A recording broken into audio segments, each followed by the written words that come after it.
there are some mountains that can be climbed by people like you and me. We got to get a little bit better condition, but I mean, it's not like the mountain climber mountains that would be way beyond our skill level. But some of these mountains that can be climbed by you and me, it takes a day to get to the top, and then you camp up there and you come down the next day. And on many of these places in Switzerland where you could do that, about halfway up the mountain is what they call the halfway house, halfway up the mountain.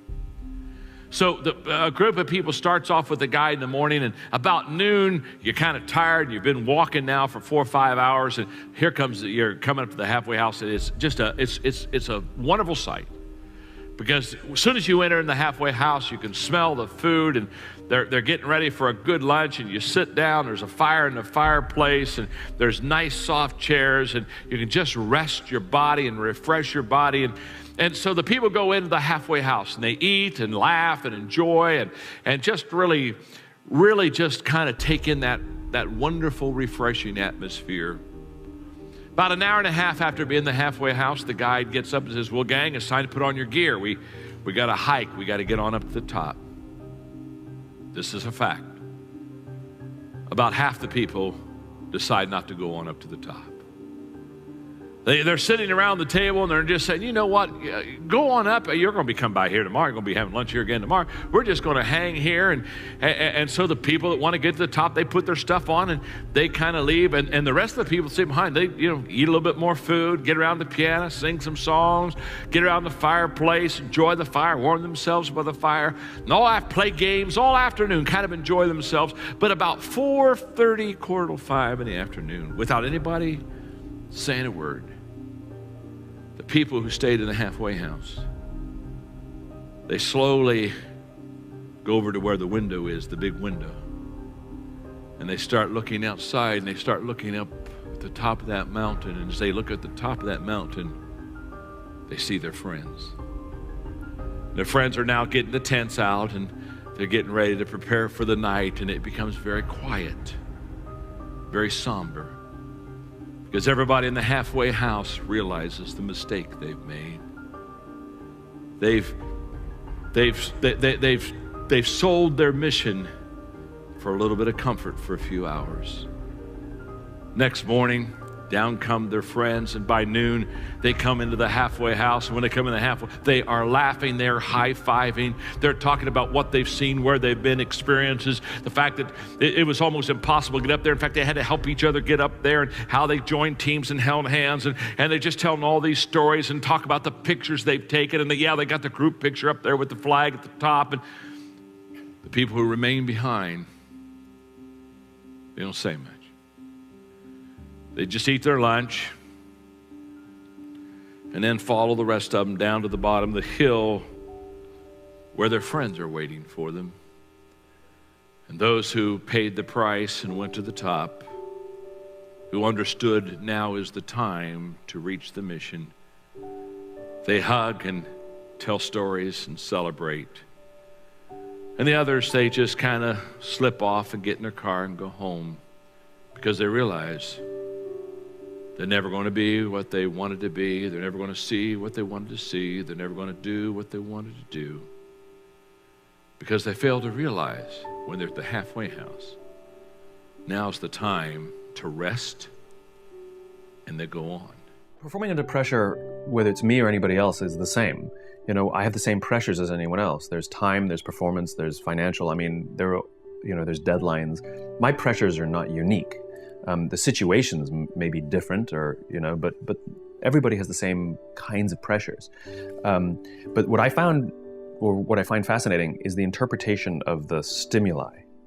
Let me explain. So I was watching the Olympics, this last Summer Olympics, and I was amazed at how bad the questions were that the reporters would ask all the athletes. And almost always, they asked the same question, whether they were about to compete or after they competed. Were you nervous, right? And to a T, all the athletes went, no, right? And what I realized is it's not that they're not nervous, it's their interpretation of what's happening in their bodies. I mean, what happens when you're nervous, right? Your heart rate starts to go, you sort of get a little tense, you get a little sweaty, right? You have expectation of what's coming, and we interpret that as, I'm nervous. Now, what's the interpretation of excited? Your heart rate starts to go, you're anticipating what's coming, right? You get a little sort of like tense. It's all the same thing. It's the same stimuli, except these athletes, these Olympic quality athletes have learned to interpret the stimuli that the rest of us would say is nervous as excited. They all say the same thing. No, I'm not nervous. I'm excited. And so I've actually practiced it just to tell myself when I start to get nervous that this is excitement. Yeah. You know? And so I used to speak in front of a large audience and somebody'd say, how do you feel? I used to say, a little nervous. Now when somebody says, how do you feel? I'm like, really excited, actually. And it came from just sort of telling myself, no, this is excitement. And it becomes a little bit automatic later on. But it's kind of a remarkable thing to deal with pressure by interpreting what your body is experiencing as excitement rather than nerves. And it's really kind of effective. It makes you want to rush forwards rather than pull back, and yet it's the same experience. You can spend your whole life imagining ghosts, worrying about the pathway to the future, but all there will ever be is what's happening here, and the decisions we make in this moment, which are based in either love or fear. So many of us choose our path out of fear disguised as practicality. What we really want seems impossibly out of reach and ridiculous to expect, so we never dare to ask the universe for it. I'm saying I'm the proof that you can ask the universe for it. Please.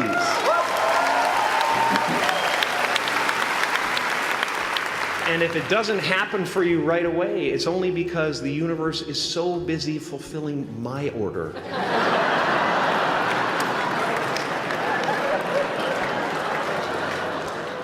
My father could have been a great comedian, but he didn't believe that that was possible for him. And so he made a conservative choice. Instead, he got a safe job as an accountant, and when I was 12 years old, he was let go from that safe job, and our family had to do whatever we could to survive. I learned many great lessons from my father, not the least of which was that you can fail at what you don't want, so you might as well take a chance on doing what you love. You cuss all the time, why? Well, I hate to say it, the best way for me to get how I feel across, I can't sit here and say, you know what, yeah, I went through Hell Week and man, it was really hard. No, that takes your damn soul, rips it inside out, and then they say, now we're going to start. It allows me to express where I was at a point of my life. If I don't give you all of me, why the hell am I here?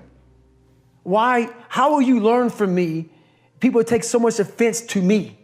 You will never learn from people if we always tap dance around the truth. Oh God, I love that. We tap dance around the truth by finding the right words so I don't hurt you because you have thin skin. No, tighten up, people. It's okay. Trust me, it's okay. You might be called nigger one day. It's okay. You might be called some Jewish word or some faggot or gay word. It's okay. Let them call you that. What are you going to do now? They don't own your life. How are you going to control that now? How are you going to flip it upside down and say, Roger that, now I'm going to harness this shit, and you'll read about me years from now? How? That's the question. How are you going to do that? Thicken your skin. Become more of a human being. Don't be afraid of the reflection in the mirror, because that's all you can be afraid of. Once you overcome the reflection in the mirror, you've done it. Ideas are worth nothing. I mean, ideas are really, they're not a dime a dozen. They're just nothing. All the good founders I know, even the bad founders, can come up with ideas all day long. It doesn't mean anything. You have to be able to execute. And you know, one of the sort of maxims that I was told once was, you know, your success will be measured in the number of uncomfortable conversations you're willing to have. So I often get asked if an entrepreneur should, say, start a business based on one of their passions, or if they should find the most attractive market opportunity and build a business out of that, whether they like it or not. I don't think it's either or. I think you need both. I would say look at your own credit card statement. Identify where you spend an unusual percentage of your income. Where are you price insensitive? Then how old are you? What gender are you? Where do you live? And design a product that has all of those things intersecting. I have been working my whole life, And what I didn't understand, by being determined to chase something, by being committed to it, and what commitment is staying true to what you said you were going to do long after the mood that you have set it in has left. You see, people think commitment is saying, yes, I'll do it on the days when it feels good. But I have been committed to everything that I ever started in my life, and I never stopped and I never quit it. And so by being committed to everything that I started, I finished it. It built a certain type of spirit. It built a certain type of mentality. It built a certain type of individual. And so now I couldn't quit even if I wanted to. I couldn't lay in the bed even if I wanted to. I couldn't stop even if I wanted to. I had too much sweat equity in my life and everything that I was doing. Because I understood my existence wasn't about me. I went from me to we a long time ago. I understood the process is more important than the product. It wasn't about the outcome for me. Whether I made it to the NFL or not, that was inconsequential in God's plan for my life. But I was going to fall in love with that process because I understood by falling in love with that process, it was going to turn me into a machine. I tend to be incredibly modest in terms of describing your talents, and you always seem to belittle your abilities to a certain extent when clearly there's a reason why everything you do has been working out. I was reading about how you said that to a certain extent that comes from your punk rock roots. Yep, there's no other choice. In those days, there was no idea of this makes money. There's no idea of like, this is my future. It was like a week at a time. We have 5 shows. We're gonna get to Sunday. Whew. And even those days were like fraught with turbulence. And so I never really saw a future. None of us did. And some of us, didn't make it. Some of them are dead. And some of them are just kind of trying to recreate their past. And so I realized that I have to be very hardworking because I don't have kind of the ease of talent. And I come from that. And I think in a lot of ways it served me very well in that I am as kind of hardworking as I've ever been. Completely without confidence. I have none. I don't want any, because I think you turn your back on the thing, and that's when you get gored. Is when you think I got this. I never think I got this. I think, oh man, don't screw this up. And I go at everything, like including you and I sitting here right now. I'm trying to be fully engaged, and that intensity I think has served me quite well. But it comes from punk rock, absolutely. Last boss I ever had was my boss at Haagen-Dazs, my ice cream job. And to this day, he still comes to my shows. And whenever I see Steve, who got me my first apartment, I was living in my car, he believed in me. Whenever I see him, I get all weepy. I always tell him, it's good to see you, sir. Henry, you can call me Steve. I can't do that, sir. Because he trusted me with his money. And I said, let me run your store. I know how to do this. I can do this. He's like, well, if you screw up, you're out of here. I said, I won't screw up. And I ended up I ran a store. And so, but it was anger that said, I'll be here all damn week. I'll get this whole thing right. I fired a staff and rehired a bunch of people who can really work. And it was out of anger. Like, I'll be back in 4 hours to run this $3.75 an hour job into the ground. And then I joined Black Flag, and I thought I was a hardworking person. Then you meet the guys in Black Flag who are so driven. You see Greg Ginn work 23-hour days. Like, Greg, you're still on the phone. I know. Greg, when did you eat? I don't know. Greg, when was the last time you showered? Do we have a shower? Like, the guy, we were not going to be stopped. And I kind of go at that intensity, kind of anything I do. Like, you're a very calm, good-looking young man. Look at me, I'm a spaz sitting next to you. Like, I'm doing an interview with you.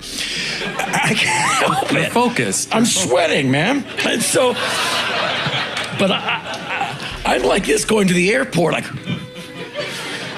10 miles out. And so, it's anger that has informed kind of my life, and unflatteringly, a sense of vengeance. Every damn person who said I wouldn't be anything, I'm crushing them every day. Everybody I had to endure in any band I was in, every day into a powder. Yeah. Thank you. And I wish them no ill. I just wish to shine brighter. And if it burns my body to a crisp, I'm happy to go right now. ESPN called me. They did a story on me this past summer, but they called me one day, and I picked up the phone. They said, is this Inky Johnson? I said, last time I checked, I'm Inky Johnson. They said, is this the same guy that said if you could change what happened to you, you wouldn't? I said, absolutely. They said, it's our understanding the game of football meant the world to you. I said, at one point, it did. They said, it's our understanding that your family was banking on you making it to the NFL so they can have a better way of life. I said, yep, that's correct. They said, we're coming to see you. I said, all right, cool, come on. They said, but we don't want to see you in Atlanta. We want to see you in Neyland Stadium on the exact yard line where your life changes. The same time of day. The only thing that won't be present is Air Force's team. I said, all right, cool. And so they take me to Neyland Stadium, they put me on the exact yard line where my life changed. They said, now tell your younger self why you wouldn't stop your injury if you could. If you could be in the NFL right now making millions of dollars, tell your younger self why you wouldn't change that situation if you could.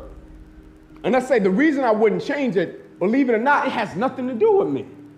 Like on a personal level, he thought I was going to say, because of the man that I've become, the perspective that I've acquired, my faith has been fortified. He thought I was going to say something like that. I said, no, it has nothing to do with me. It has everything to do with the lives that have been affected by the result of the process and the thing that I represent in the world. What my spirit represents when somebody see me, they think perseverance. What my spirit represents when somebody see me, they think don't quit. What my spirit represents when somebody see me, they think that's a quality individual right there. What my character represents in the world. And every single day we're putting something out like that represents something. When people see that, they think it's a thought that comes to the mind. When he said gold standard, he gave me that, I felt a certain type of way. When he gave me the gold standard, I felt a certain type, I felt different. Gold standard, I felt like that went with me. Because I think in what I do, the line of business I'm in, I'm the gold standard. Because I don't compromise. And every single day, I'm going to give you my very best. You can bet your bottom dollar. Every single day, I'm going to bring that gold standard to life. And I'm not just bringing it in one aspect of life. I'm bringing it in every single aspect of life. I'm not going to be one of these people in the world that's a public success, but they're a private failure. Meaning they give everything they got to one aspect of life, but the other areas, they lack off. No, I'm going to give every single thing I got to every aspect of my life because I represent something. When people see me, they think something. Whether that's character, never giving up, never surrendering. And the thing that we can never do is forget what we represent. Because that's how guys end up on the bridge on a cardboard box sleep. They forget what they represent when life hits them with adversity. My only charge for you, never forget what you represent. One of the things that's really interesting about the Old Testament is that, and the Jews in the Old Testament, is that they don't take the path of Cain. Every time they're walloped by God, which is like fairly frequently, they say, we must have done something wrong and we have to set ourselves right. And that's an unbelievably heroic attitude because that's the alternative to cursing fate. It's like you take the responsibility for failure onto yourself. And you think, well, if I just had my act together a little bit more, if I took advantage of every opportunity that was put in front of me, if I wasn't resentful and bitter, then I could have done something that would have tilted the situation in a different direction. And like, that's almost inevitably true. Dostoevsky, I think, said something like, every man is responsible for everything that happens to him and everything that happens to everyone else. And that's, it's a crazy statement, right? It's a crazy statement. And he was a pretty extreme person in many, many ways. But there's a level at which that's metaphysically true, because what happens is that it's failure to act often that's the most catastrophic. It's to not do the right thing when the situation presents itself. And it's very specific. You're constantly in situations where you could do the right thing if you were willing to take a risk that's actually of relatively moderate size. And you know that you could take the risk and you know that you should take the risk and you don't. And that happens to people all the time. And then what happens is the thing that they didn't oppose grows a little bit and they shrink a little bit. And that starts a loop, hey? Enough. Like, living by somebody else's rules is a humongous mistake. I've just literally sat down with 5 people under the age of 27 and it's so refreshing. It is so refreshing. If you have not jumped on the bandwagon of doing exactly what the you want to do, which is skiing for the next 3 years or working at a job that's not what your parents want or what society wants, this video is just called Enough. Enough. Make this little 1-2 minute video, depends on when I finish, the piece of content that gets you to stand up and take life by its throat. Do something. Stop being scared. Stop letting the way you were raised, the fear as an offense, take that away. Let me be the person. I'll take the blame. I loved that some of my employees are like, my parents don't love what you're saying. Good. Parents, because if you are playing defense and if you are living a life where your kids' lives are the way you're being fulfilled, you're a loser, parents. And so enough parents imposing their way. You want your kids to be happy on your terms. Enough the kid that's sitting right now at a desk and saw this in a feed and you hate your job, enough. Stand up, get the out of here and do you. Live your life. You got one life. Do something about it. I think that I've got to make a record that is the ultimate sort of here I am, you know. So I think it's time to go back and, you know, it's like in the movies where the ex-Marine grows the long beard and long hair and takes off to like Tibet or something. Yeah. And then there's always a moment he's like, I don't do that anymore. And then he shows up at the Pentagon and he's totally clean shaved and he's like, where do we start? I may be shaving the beard soon. Yeah. I'm getting kind of this place in my life where if you can, man, just do it. Yeah. You know, I had this moment where in my youth, I was really frenetic and everything was like blah, blah, blah, blah, blah. And then I hit this mode where it was like less is more. And now as I get into my later 30s, I'm like, if you can do it all the time, you know? You do it all the time as long as you can do it. Just shred. Show people what you can do, you know? So it's just sort of this arc also of how fancy you think you are and find yourself to be. You've lived a life dominated by doubt and fear. How do you step into bravery? Step. That's how you step into bravery. Step. Take the step. Step aggressively towards your fear. And that step towards your fear is the step into bravery. Because we're scared of what we don't know. And there is only one way to learn and to know, and that is to confront that fear. You have to step, you have to go. And this simple action, this simple attitude, it answers so many questions. So many questions. How do you get to the gym every day? You step. You go. How do you change your diet? You step. You go. How do you overcome fear of failure or fear of success or fear of fear itself? You step. And how do you face the fear of the unknown? You step. Don't wait anymore. Don't think anymore. Don't plan anymore. Don't contemplate anymore. Don't make any more excuses or justifications. Don't rationalize anything else. No, no, and no. Instead, be aggressive. Take action now. And what is the first action that you need to take? What's the first step you need to take? The first step you need to take is just that. Step. Most people don't have a compelling vision for their own future. They don't. They move through life setting goals.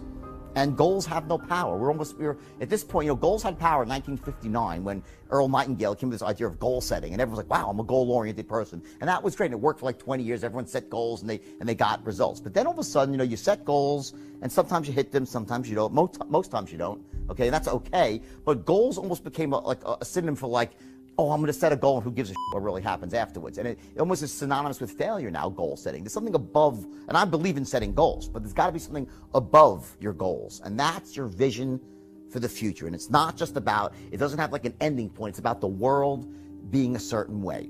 And that's inspiring to you. When you truly have a vision for your future that inspires you, you're going to jump up out of bed in the morning and feel great about going at life versus being miserable and going to a job you hate or living a life that doesn't empower you and just, every day moving through just almost like an automaton, not really, having the zest and the greatness of life. And I'm guilty. I've been there myself when I felt like I didn't really have a compelling vision for my own future and I felt like I was wallowing. But at least I'm conscious of that. Once you become conscious of that, you can consciously create a vision for your future. It doesn't happen in 1 minute or an hour. You write it down, you work on it until when you finally hit on it, how you know you got it? When you read it back to yourself, your vision statement, and it moves you and you feel inspired. Okay, and so few people have that, and what happens is every human being is thirsty for a vision. Everyone is, and so few people have one. So what do? They gravitate towards someone who has a vision for the future because they want to be a part of a vision. Part of being a great entrepreneur is having that vision, being able to create the vision, and then sell that vision to other people to get them to want to be inspired, to buy into it, to put in their time, their hard work, their elbow grease to help you achieve your vision. If you're a smart entrepreneur, then you spread the wealth around, and it's a win-win for everybody. When I was at rock bottom, I didn't know that I was at rock bottom, and you can't really change what you're not aware of. And so it was like one of those things where it's like, can it get any worse? Bam! Can it get any worse? Bam! And I kept asking the question, can it get any worse? I didn't know that what I was asking was causing my life. So it was to the point where either I die or I do something about it, because it was like, I didn't have, my daughter pretty much was like, you're not my father. You don't know what love is. My girlfriend had just broke up with me. And my mother was pretty much 16 different, what's it called? She was on 16 different medications. There was so much stuff going on, and I'm watching all of these people be successful, and I'm like, I'm more talented than them, and I don't understand why I'm still in the exact same spot, which I didn't know was rock bottom. And then one day it just all came crashing down, and I was like, why am I here? I remember lying down in the middle of the road, and I'm like, I want to die, like right now. And I stayed there. Cars were driving by, honking and everything. And I don't know what happened in between that, but literally my car had just got out of the impound. My mom had paid for it. She didn't even have much money, but somehow she would always do something for her baby boy. And she got my car out of the impound. The day I got my car out of the impound, that's when somebody had broke into my car. And it was like, can it get any worse? And that night on La Brea, on the corner of La Brea and Hollywood, I'm at there's like this little shopping center, and my car was parked, my window was busted out to the right, and literally it was raining. It was 3:43 in the morning, August 2011, and I yelled out, eyes bloodshot red, and I still didn't know that this was rock bottom, but I've always focused on what I don't want. And I just remember saying, okay, I'm tired of fighting. I don't want to fight anymore. I want to be healthy. I want to be happy.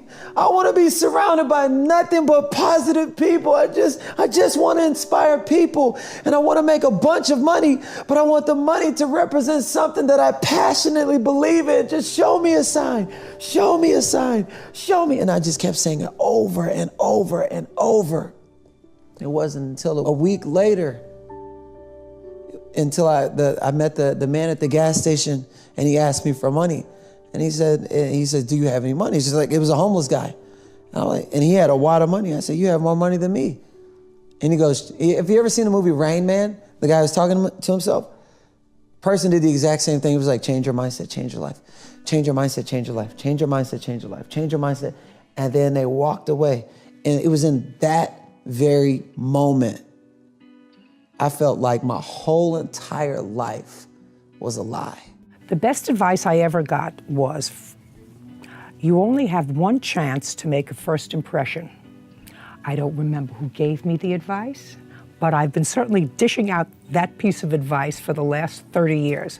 It's important because you do only have one chance to make a first impression. If that first impression's a crummy one, you're clawing your way out for a very long time.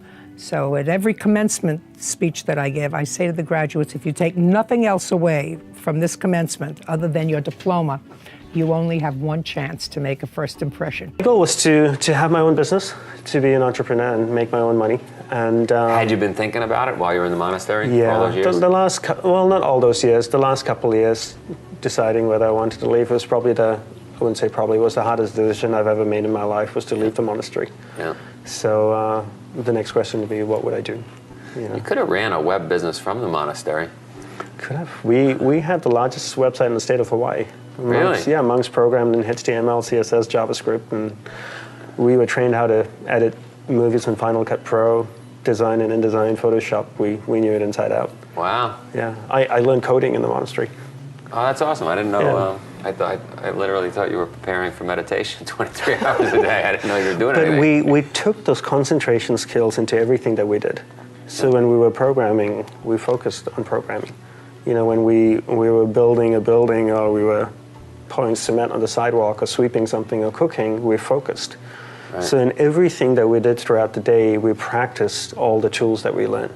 So when we sat to meditate, we'd been practicing for 23 hours. All day. Someone asked me once what they, or many times I think, what I thought it meant to be an artist. And I said, what I think an artist needs essentially more than discipline or even talent is a perspective. So if you are always changing what you do based on what other people say, you completely lose yourself and you become just, something that's constantly affected by what's around you, as opposed to stable and your own and like autonomous in your identity. The reason that most people are not successful or not wealthy is not because they set their goals too high and miss them. It's because they set them too low and hit them. Get that? It's not because you set your goals too high and miss. You set your goals too low and you hit them. And you get caught up in the average daily struggle of averagism and mediocrity. That's what kills people. Everybody raise your hand for a second, please. Raise your hand. Now raise it as high as you can. I'm going to crouch so I can see, okay? Now just raise it a bit higher, everyone. Higher. Why the hell did that happen? I say raise it as high as you can, and everyone says, okay, then a little bit higher. Okay, well, if you really mean it, right? You get it? It's that extra inch. That's where you want to set your goal. Not pie in the sky and out of control like it's never going to happen, because that's a load of crap too. People that set those sort of goals, they abandon those goals. And I'll get to that later. But the idea here is you want to set the goals just above your comfort zone. So now think about it for a second. Think about your goals right now. How do you set them? Are you setting them very low and hitting them? If that's the case, then give yourself a 10. Are you setting goals that don't inspire you? Some people set goals that might be high, but they're crappy goals. They're not the sort of goals that make you jump out of bed in the morning, make you want to go to work for yourself, to secure the future, not just for you, but for your family. So you don't have to compromise or acquiesce to anybody unless you love them, unless you want to. That's freedom. Money's just a mechanism to get there. In the 18th century, there was something that spread across Europe and eventually made its way to America called puerperal fever, also known as the Black Death of childbed. Basically what was happening is women were giving birth and they would die within 48 hours after giving birth. This Black Death of childbirth was the ravage of Europe, and it got worse and worse and worse over the course of over a century. In some hospitals, it was as high as 70% of women who gave birth who would die as a result of giving birth. But this was the Renaissance. This was the time of empirical data and science, and we had thrown away things like tradition and mysticism. These were men of science, these were doctors. And these doctors and men of science wanted to study and try and find the reason for this Black Death of childbed, and so they got to work studying, and they would study the corpses of the women who had died. And in the morning they would conduct autopsies, And then in the afternoon, they would go and deliver babies and finish their rounds. And it wasn't until somewhere in the mid-1800s that Dr. Oliver Wendell Holmes, father of Supreme Court Justice Oliver Wendell Holmes, realized that all of these doctors who were conducting autopsies in the morning weren't washing their hands before they delivered babies in the afternoon. And he pointed it out and said, guys, you're the problem. And they ignored him and called him crazy for 30 years. Until finally somebody realized that if they simply washed their hands, it would go away. And that's exactly what happened. When they started sterilizing their instruments and washing their hands, the Black Death of childbed disappeared. My point is, the lesson here is, sometimes you're the problem. We've seen this happen all too recently with our new men of science and empirical studiers and these men of finance who are smarter than the rest of us until the thing collapsed. And they blamed everything else except themselves. And my point is take accountability for your actions. You can take all the credit in the world for the things that you do right, as long as you also take responsibility for the things you do wrong. It must be a balanced equation. You don't get it one way and not the other. You get to take credit when you also take accountability. I think it's important to have at least 1 or 2 numbers that you track on a weekly basis. Okay. So that could be for web-based properties or services or products. It could be weekly average uniques. What it is doesn't matter that much, but matters less than having a metric that you try to improve every week. You can have 1 or 2 of them. You really shouldn't have many more than that, I don't think. Could be conversion from sign up to, let's say, first stage of sign up to completion of sign up. There are many different metrics that you can use, but I think that to keep the team focused, especially in a small company, it's very important to have 1 or 2 that you focus on a weekly basis. The only thing that stops you from getting what you want in life is the bullshit story you tell yourself of why you can't have it. You get that? What stops you back is the story, because the story stops you from getting honest. And if you can't get honest with yourself, there's no way you can go. Imagine like this, success in sales and life, it's like a roadmap, right? You know where you want to go, and you have this perfect strategy, the straight line to get there. It's a perfect strategy. It's going to get you there every single time. But if you don't know your starting point, if you're not getting honest with where you actually are, it doesn't matter how powerful the strategy is, and it doesn't matter how powerful your goal is. I'm going to ask you to set a goal today, right? A 60-day goal. And let's say you really set this goal, and I'll show you how to do it in a brilliant way. So it's visceral. So it makes you really feel it. You see it, you sense it, you smell the goal. That's step 1. I'm going to teach you the straight line, which is your strategy to get to your goal. But if you're not honest with where you are right now, your starting point, the math is worthless. There's 3 things that you need to know: where you are, where you want to go, and how you're going to get there. Those are the 3 things you must have to take advantage of any opportunity. I'm going to give you the strategy. I'm going to ask you to tell me exactly where you want to go for yourself. You got to get honest. Don't blame the boss. Don't blame the leads. Don't blame your job. Don't blame the industry you're in. Just get honest. If you don't like your industry, find another one. Use active imagination is deceptively simple. Often what separates creative from conventional thinkers is that they simply search wider. They use their minds to generate possibilities that others don't think of, and then they work to verify what they came up with. We saw a classic example of this with Pasteur. Another great example is with Henry Ford. Early on in his career, in the earliest years of what would later become the Ford Motor Company, Ford was anxious to speed up the production of cars. He saw the automobile as the ultimate consumer product, but in order for it to become that, he had to greatly increase the production rate in his factory.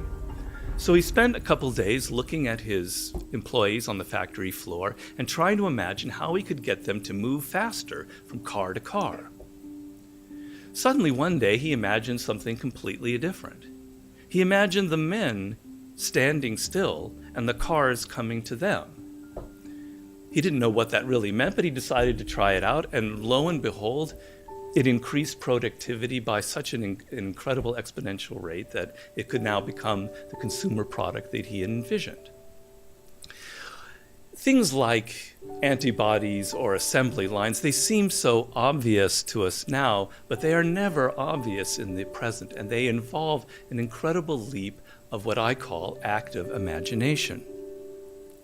The difference between regular and active imagination is that the latter is used consciously to reach very, very practical results. It's not imagination for coming up with wild things. It's imagination used for very practical results. Think of active imagination as a kind of creative muscle that you're developing. First, within the loose constraints of what you're working on, you open your mind up. You give it complete free rein. You entertain almost every possibility that you could imagine or visualize. You engage in what Charles Darwin calls fool's experiments. This is the fun, play part of serious play. You use notebooks, sketches, diagrams, models, prototypes to help externalize the products of your imagination. Once you have gone through this, you now enter the second serious part of the process.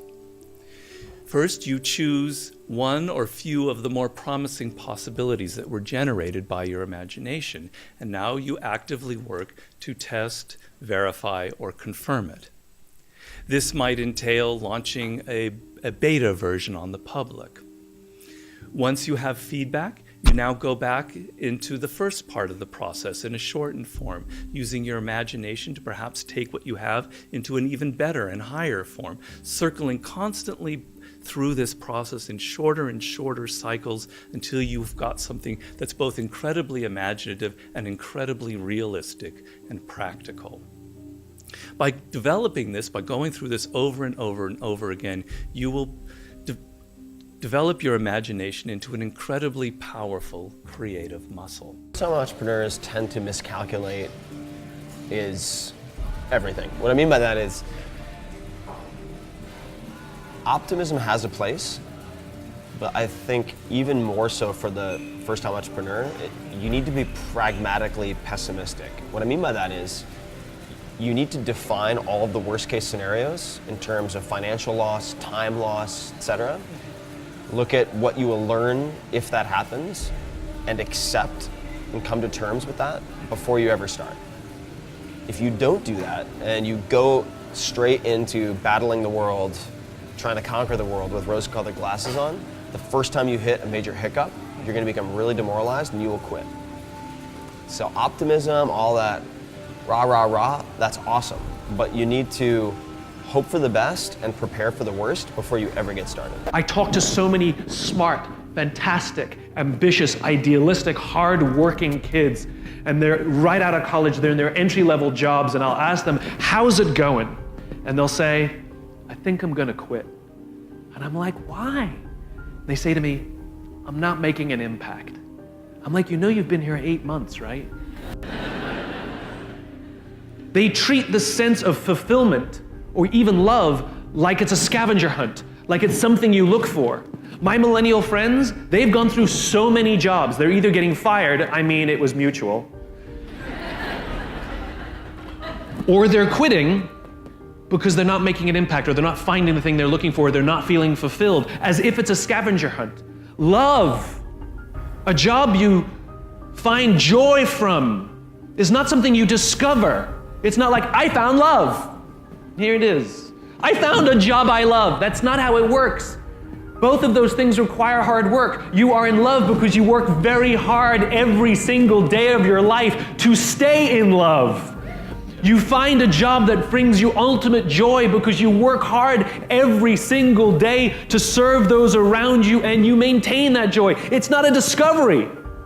But the problem is this sense of impatience. It's as if an entire generation is standing at the foot of a mountain. They know exactly what they want. They can see the summit. What they can't see is the mountain. This large, immovable object. That doesn't mean you have to do your time. That's not what I'm talking about. Take a helicopter climb, I don't care, but there's still a mountain. Life, career fulfillment, relationships are journeys. The problem is, this entire generation has an institutionalized sense of impatience, and do they have the patience to go on the journey to maintain love, to feel fulfilled, or do they just quit and on to the next, dump and on to the next, ghost and on to the next? For many years, before I wrote The Power of Now and it became successful, I was basically a failure in the eyes of the world. So he's already almost 50, and what has he achieved? My mom said, you have thrown away your life. You had so many possibilities in your life. You walked out of graduate school in Cambridge. Why did you walk out of there?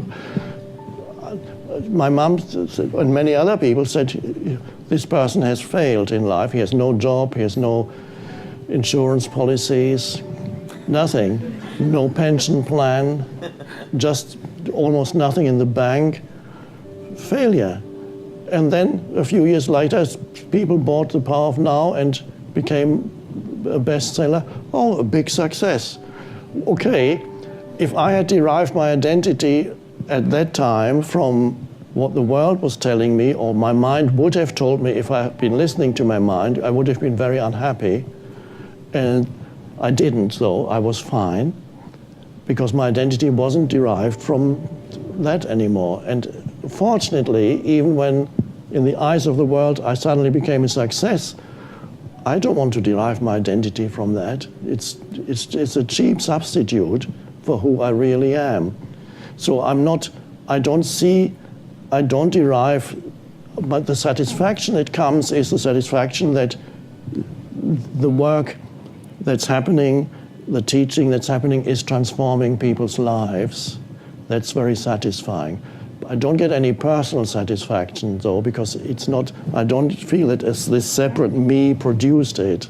It's very easy to be seduced by doing things efficiently, trying to do a lot of things well. I don't believe that's the most important thing. The most important thing is picking the right things to do in the first place. And that's being effective versus just being efficient. So within a startup, it's success, I don't think, is measured by how many things you can do at once.